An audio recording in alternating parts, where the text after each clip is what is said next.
So there's 3 levels of marketing, right? 1, cold marketing. You're approaching strangers, trying to convince them to buy. Don't do that. Just stop doing that largely. Hub marketing. This warm level where you're now approaching hubs and getting them to spread the word or going to the events where your people are at. 3rd level, becoming a hub. I've got a whole ebook on this on hub marketing. Again, we got this semester coming up. We'll talk about this more, but there's so many examples. But if I were a retreat center and I was trying to reach the holistic practitioner, retreat leaders and all this, this is what I would probably do.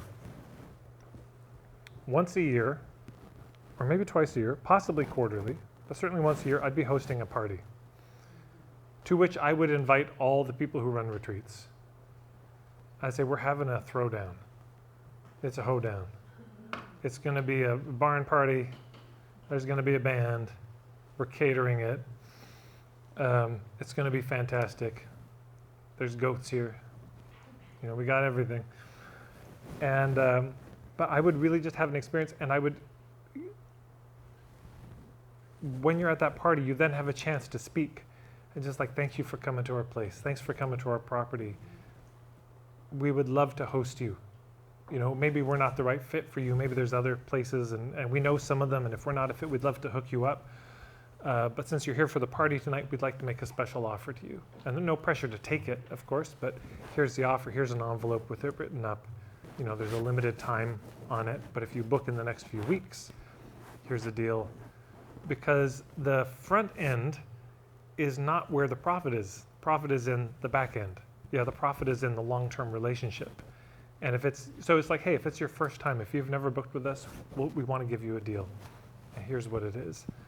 But if you become a host and you know it's like every year they do a great event, all the workshop leaders come, and then there can be a little bit of networking, you know, when they're there. It's like, so hey, everyone get into a group of 6 people with people you don't know and introduce yourself. This is what I'd be doing, is at least once a year hosting a gathering. And you can think about it for your own industry, this idea of a hubs gathering. Could you be bringing together the other people in your industry who all serve the same target market?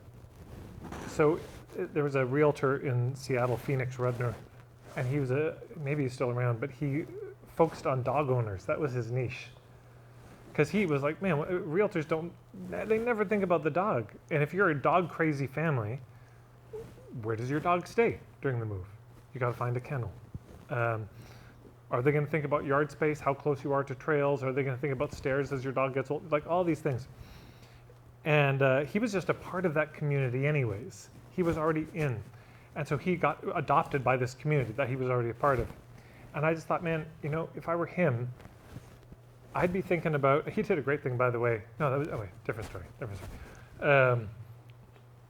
But he did a great, you could do a thing where you say, hey, you're a dog walker, you're a dog trainer, you're a dog whisperer, you're a dog psychologist, you're a pet store, you, what are other dog-related business? A groomer, you're a kennel, what else?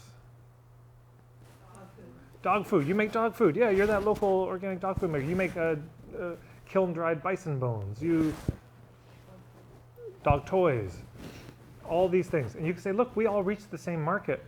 And I need to refer out. People are asking me for dog trainers all the time, and I don't know.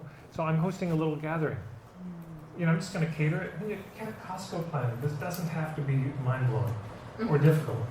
But you just get everyone together in a room like this, 25 people, and everyone get 2 minutes to introduce themselves. And at the end of that time, you will absolutely know who you want to talk to more and who you don't. And you don't need to stand up and do a 10-minute presentation. You just take 2 minutes like everybody else. Yeah. But this can make you a hub very quickly.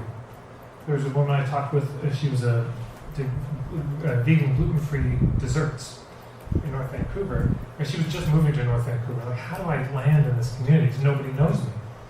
I said, well, who would be hubs?